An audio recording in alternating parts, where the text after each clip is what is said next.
Chapters 25 and 26. Chapter 25. "This is where I was prisoner for 3 days," he murmured to me. It was on the occasion of our visit to the Rajah, while we were making our way slowly through a kind of awe-struck riot of dependents across Tunku Allang's courtyard. "Filthy place, isn't it? And I couldn't get anything to eat either, unless I made a row about it, and then it was only a small plate of rice and a fried fish not much bigger than a stickleback. Confound them! Jove! I've been hungry prowling inside this stinking enclosure with some of these vagabonds shoving their mugs right under my nose. I'd given up that famous revolver of yours at the first demand, glad to get rid of the bally thing. Look like a fool walking about with an empty shooting iron in my hand." At that moment we came into the presence, and he became unflinchingly grave and complimentary with his late captor. Oh, magnificent! I want to laugh when I think of it. But I was impressed too. The old disreputable Tunku Allang could not help showing his fear. He was no hero, for all the tales of his hot youth he was fond of telling, and at the same time there was a wistful confidence in his manner towards his late prisoner. Note, even where he would be most hated, he was still trusted. Jim, as far as I could follow the conversation, was improving the occasion by the delivery of a lecture. Some poor villagers had been waylaid and robbed while on their way to Doramin's house, with a few pieces of gum or beeswax, which they wished to exchange for rice. "It was Doramin who was a thief," burst out the Rajah. A shaking fury seemed to enter that old frail body. He writhed weirdly on his mat, gesticulating with his hands and feet, tossing the tangled strips of his mop, an impotent incarnation of rage. There were staring eyes and dropping jaws all round us. Jim began to speak. Resolutely, coolly, and for some time he enlarged upon the text that no man should be prevented from getting his food and his children's food honestly. The other sat like a tailor at his board, one palm on each knee, his head low, and fixing Jim through the grey hair that fell over his very eyes. When Jim had done there was a great stillness. Nobody seemed to breathe even. No one made a sound till the old Rajah sighed faintly, and looking up, with a toss of his head, said quickly, "You hear, my people. No more of these little games." This decree was received in profound silence. A rather heavy man, evidently in a position of confidence, with intelligent eyes, a bony, broad, very dark face, and a cheerily officious manner (I learned later on he was the executioner), presented to us 2 cups of coffee on a brass tray, which he took from the hands of an inferior attendant. "You needn't drink," muttered Jim very rapidly. I didn't perceive the meaning at first, and only looked at him. He took a good sip, and sat composedly holding the saucer in his left hand. In a moment I felt excessively annoyed. "Why the devil," I whispered, smiling at him amiably, "do you expose me to such a stupid risk?" I drank, of course. There was nothing for it, while he gave no sign, and almost immediately afterward we took our leave. While we were going down to the courtyard to our boat, escorted by the intelligent and cheery executioner, Jim said he was very sorry. It was the barest chance, of course. Personally he thought nothing of poison, the remotest chance. He was, he assured me, considered to be infinitely more useful than dangerous, and so "But the Rajah is afraid of you abominably. Anybody can see that," I argued, with, I own, a certain peevishness, and all the time watching anxiously for the first twist of some sort of ghastly colic. I was awfully disgusted. "If I am to do any good here and preserve my position," he said, taking his seat by my side in the boat, "I must stand the risk. I take it once every month at least. Many people trust me to do that, for them. Afraid of me? That's just it. Most likely he is afraid of me, because I am not afraid of his coffee."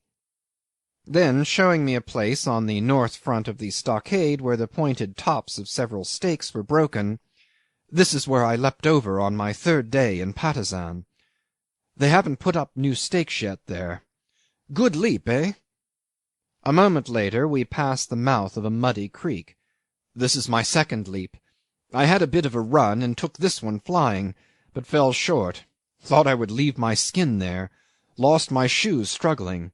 And all the time I was thinking to myself how beastly it would be to get a jab with a bally long spear while sticking in the mud like this. I remember how sick I felt wriggling in that slime. I mean really sick, as if I'd bitten something rotten." That's how it was. And the opportunity ran by his side, leaped over the gap, floundered in the mud, still veiled. The unexpectedness of his coming was the only thing, you understand, that saved him from being at once dispatched with krisses and flung into the river. They had him, but it was like getting hold of an apparition, a wraith, a portent. What did it mean? What to do with it? Was it too late to conciliate him? Hadn't he better be killed without more delay? But what would happen then? Wretched old Alang went nearly mad with apprehension and through the difficulty of making up his mind. Several times the council was broken up, and the advisers made a break helter-skelter for the door and out on to the veranda. One, it is said, even jumped down to the ground, 15 feet, I should judge, and broke his leg. The royal governor of Patusan had bizarre mannerisms, and one of them was to introduce boastful rhapsodies into every arduous discussion, when, getting gradually excited, he would end by flying off his perch with a kriss in his hand.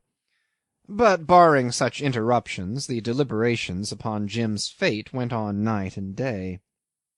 Meanwhile he wandered about the courtyard, shunned by some, glared at by others, but watched by all, and practically at the mercy of the first casual ragamuffin with a chopper in there. He took possession of a small tumble-down shed to sleep in. The effluvia of filth and rotten matter incommoded him greatly. It seems he had not lost his appetite, though, because he told me he had been hungry all the blessed time. Now and again some fussy ass, deputed from the council-room, would come out running to him, and in honeyed tones would administer amazing interrogatories. Were the Dutch coming to take the country? Would the white man like to go back down the river? What was the object of coming to such a miserable country?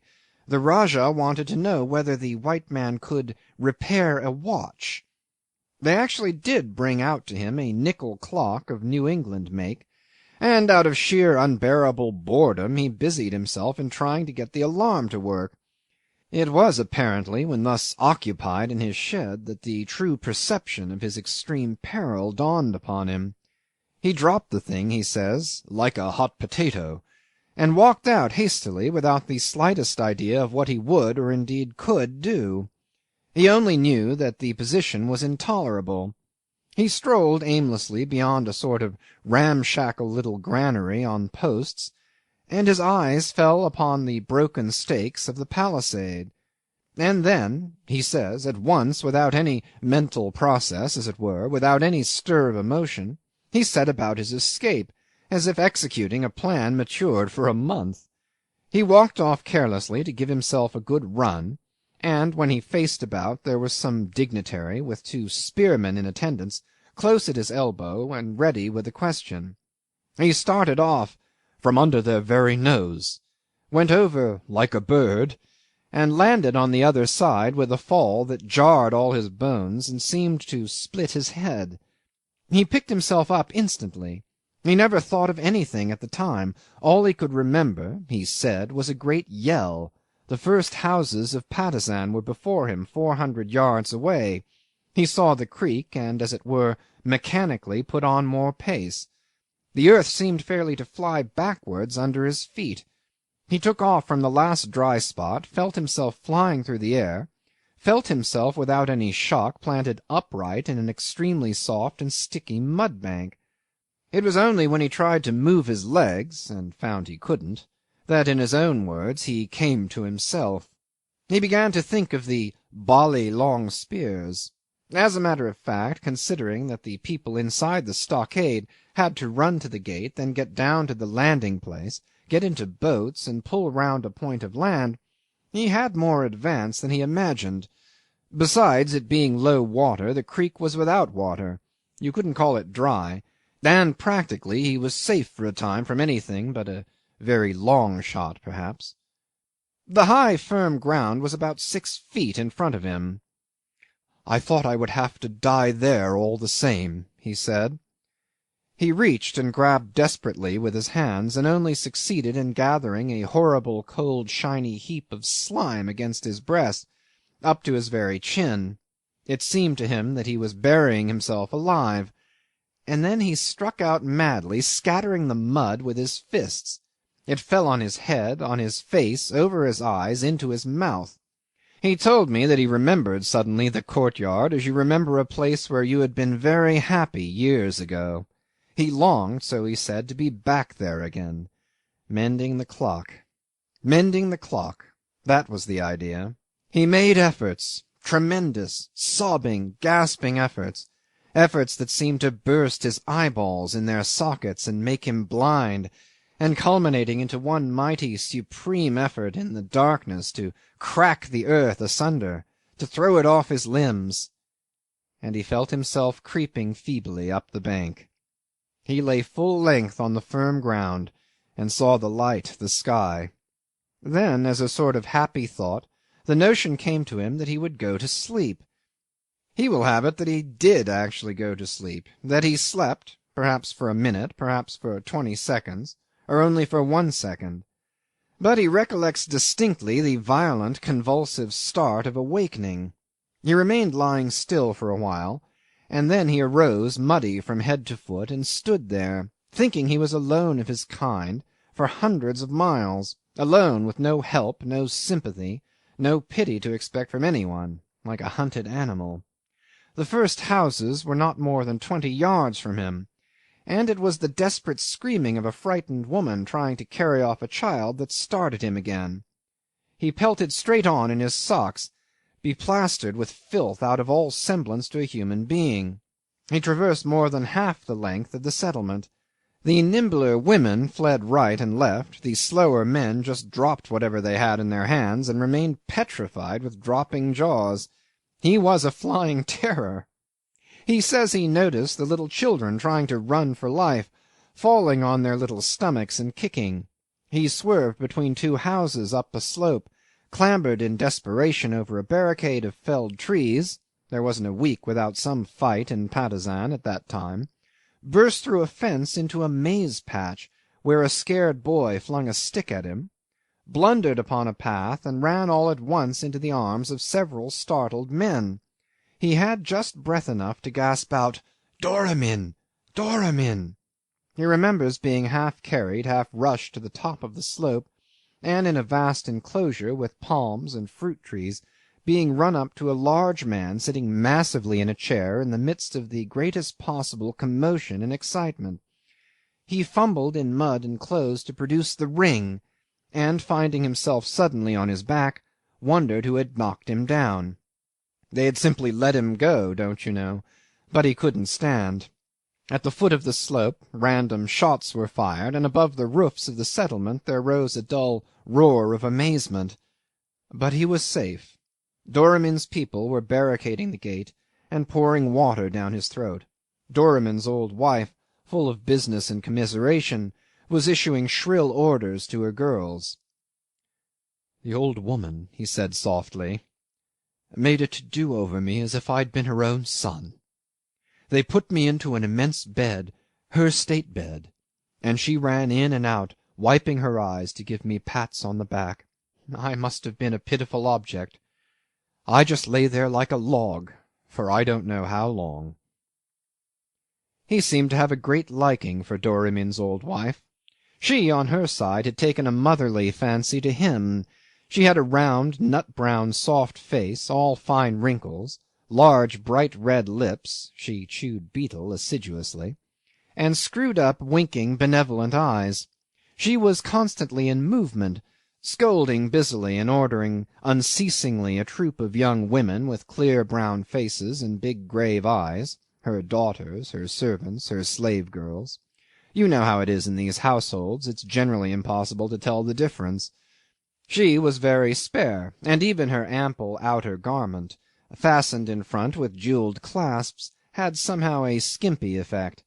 Her dark bare feet were thrust into yellow straw slippers of Chinese make. I have seen her myself flitting about with her extremely thick, long grey hair falling about her shoulders.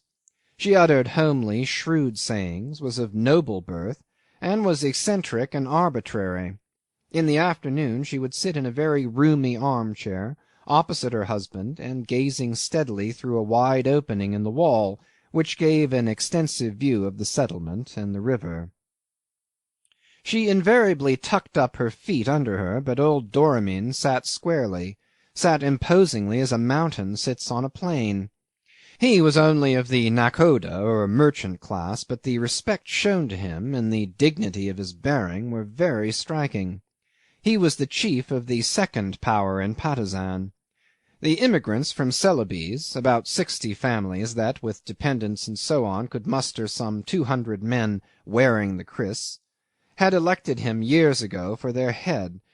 The men of that race are intelligent, enterprising, revengeful, but with a more frank courage than the other Malays, and restless under oppression. They formed the party opposed to the Rajah. Of course the quarrels were for trade. This was the primary cause of faction fights, of the sudden outbreaks that would fill this or that part of the settlement with smoke, flame, the noise of shots and shrieks. Villages were burnt, men were dragged into the Rajah's stockade to be killed or tortured for the crime of trading with anybody else but himself. Only a day or two before Jim's arrival, several heads of households in the very fishing village that was afterwards taken under his especial protection had been driven over the cliffs by a party of the Rajah's spearmen on suspicion of having been collecting edible birds' nests for a Celebes trader. Rajah Allang pretended to be the only trader in his country, and the penalty for the breach of the monopoly was death. But his idea of trading was indistinguishable from the commonest forms of robbery. His cruelty and rapacity had no other bounds than his cowardice, and he was afraid of the organized power of the Celebes men. Only till Jim came he was not afraid enough to keep quiet. He struck at them through his subjects, and thought himself pathetically in the right. The situation was complicated by a wandering stranger, an Arab half-breed, who, I believe, on purely religious grounds, had incited the tribes in the interior, the bush folk, as Jim himself called them, to rise, and had established himself in a fortified camp on the summit of one of the twin hills. He hung over the town of Patusan like a hawk over a poultry yard, but he devastated the open country. Whole villages, deserted, rotted on their blackened post over the banks of clear streams, dropping piecemeal into the water the grass of their walls, the leaves of their roofs, with a curious effect of natural decay, as if they had been a form of vegetation stricken by a blight at its very root.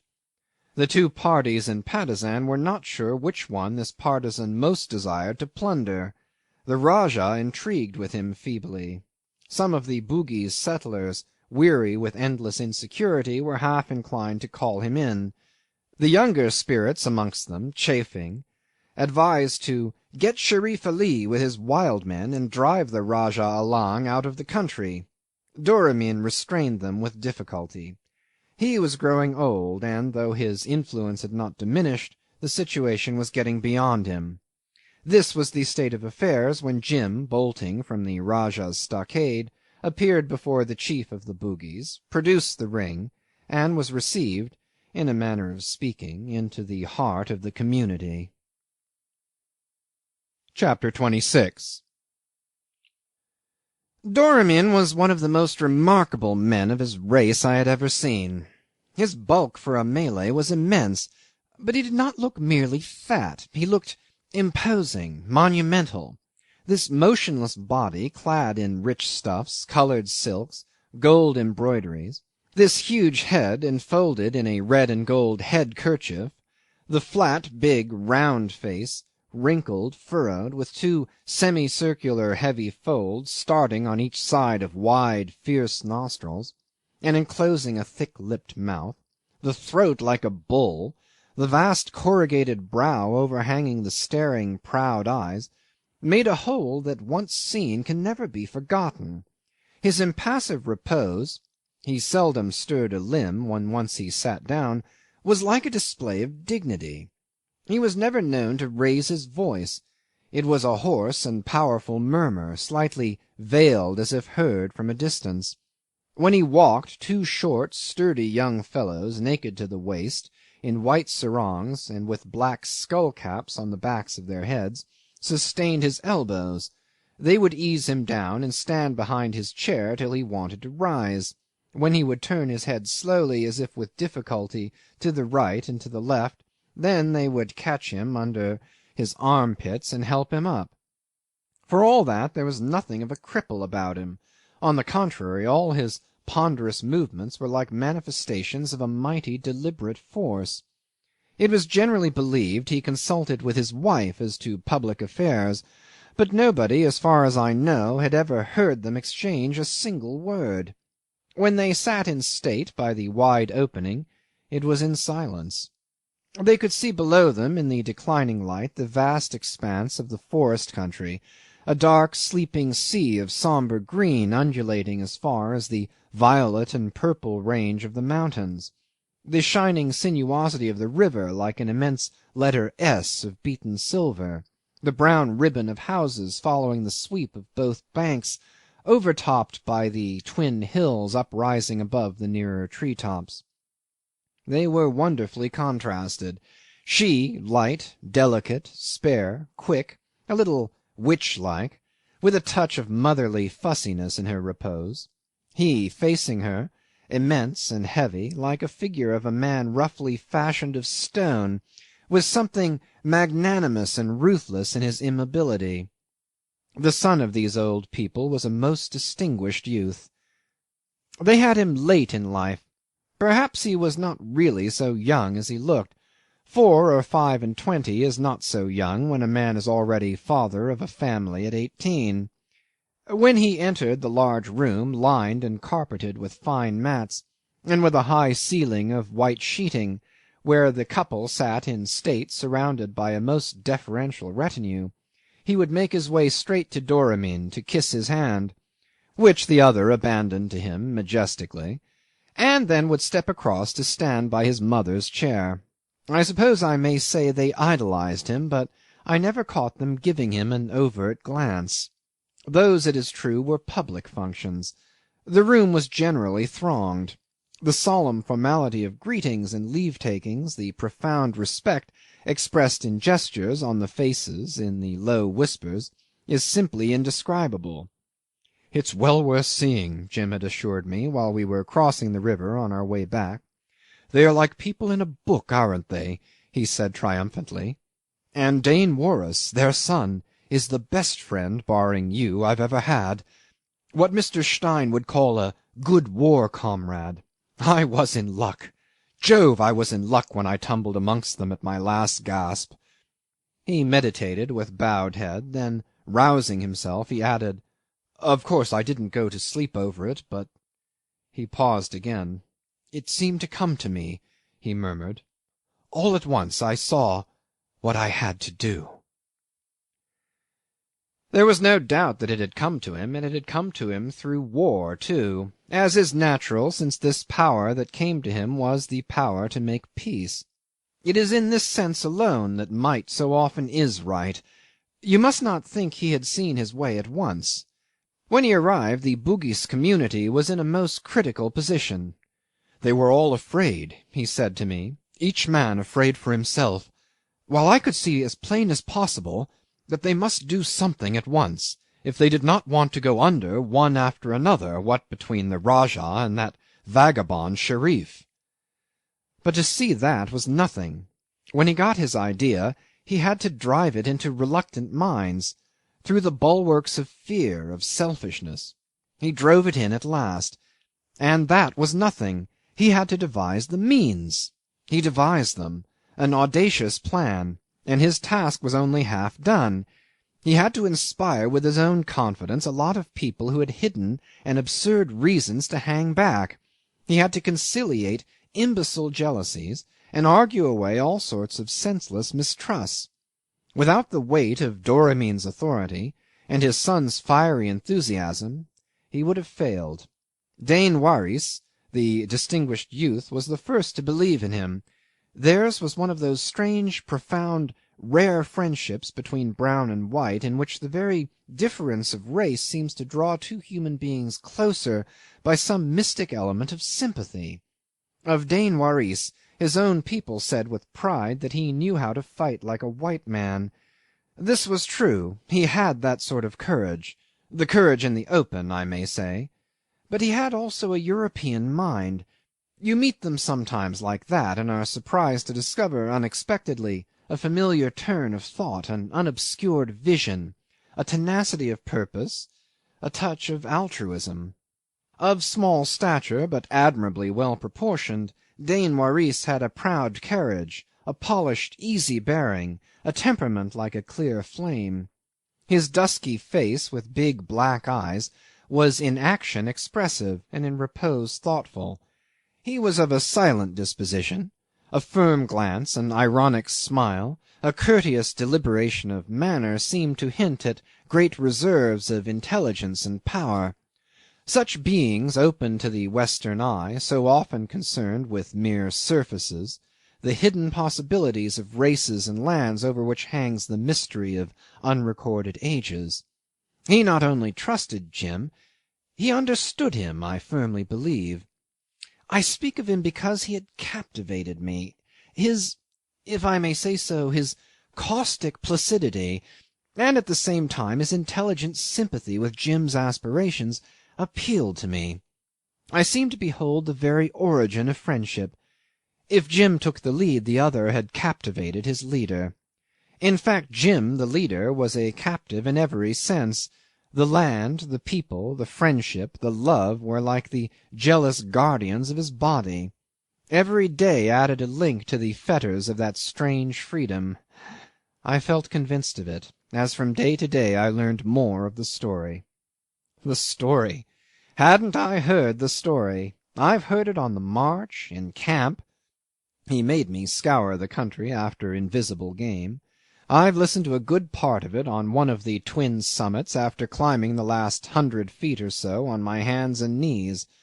Our escort (we had volunteer followers from village to village) had camped meantime on a bit of level ground half-way up the slope, and in the still breathless evening the smell of wood smoke reached our nostrils from below with the penetrating delicacy of some choice scent. Voices also ascended, wonderful in their distinct and immaterial clearness. Jim sat on the trunk of a felled tree, and, pulling out his pipe, began to smoke. A new growth of grass and bushes was springing up. There were traces of an earthwork under a mass of thorny twigs. "It all started from here," he said, after a long and meditative silence.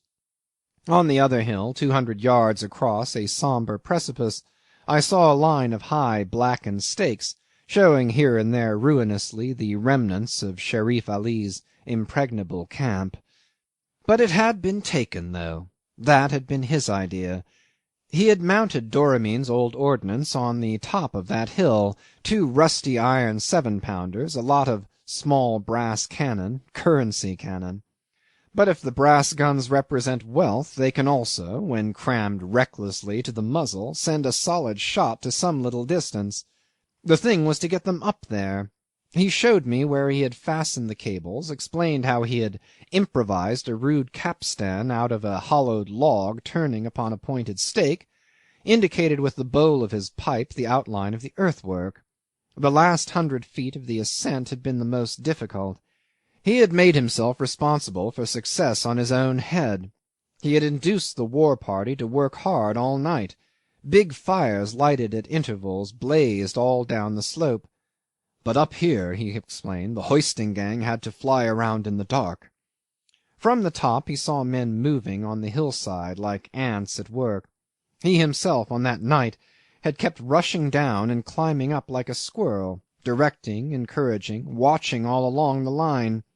Old Doramin had himself carried up the hill in his arm-chair. They put him down on the level place upon the slope, and he sat there in the light of one of the big fires. "Amazing old chap, real old chieftain," said Jim, "with his little fierce eyes, a pair of immense flintlock pistols on his knees. Magnificent things, ebony, silver-mounted, with beautiful locks, and calibre like an old blunderbuss. A present from Stein, it seems, in exchange for that ring, you know. Used to belong to good old McNeil. God only knows how he came by them." There he sat, moving neither hand nor foot, a flame of dry brushwood behind him, and lots of people rushing about, shouting and pulling round him. The most solemn, imposing old chap you can imagine. He wouldn't have had much chance if Sherif Ali had let his infernal crew loose at us and stampeded up my lot, eh? Anyhow, he had come up there to die if anything went wrong. No mistake. Jove, it thrilled me to see him there, like a rock. But the Sherif must have thought us mad, and never troubled to come up to see how we got on. Nobody believed it could be done. Why, I think the very chaps who pulled and shoved and sweated over it did not believe it could be done. Upon my word, I don't think they did. He stood erect, the smouldering briar-wood in his clutch, with a smile on his lips and a sparkle in his boyish eyes. I sat on the stump of a tree at his feet, and below us stretched the land, the great expanse of the forest, sombre under the sunshine, rolling like a sea, with glints of winding rivers, the grey spots of villages, and here and there a clearing, like an islet of light amongst the dark waves of continuous tree-tops. A brooding gloom lay over this vast and monotonous landscape. The light fell on it as if into an abyss. The land devoured the sunshine. Only far off, along the coast, the empty ocean, smooth and polished within the faint haze, seemed to rise up to the sky in a wall of steel. And there I was with him, high in the sunshine on the top of that historic hill of his. He dominated the forest, the secular gloom, the old mankind. He was like a figure set up on a pedestal to represent in his persistent youth the power and perhaps the virtues of races that never grow old, that have emerged from the gloom. I don't know why he should always have appeared to me symbolic. Perhaps this is the real cause of my interest in his fate. I don't know whether it was exactly fair to him to remember the incident which had given a new direction to his life, but at that moment I remembered very distinctly. It was like a shadow in the light. End of chapters 25 and 26.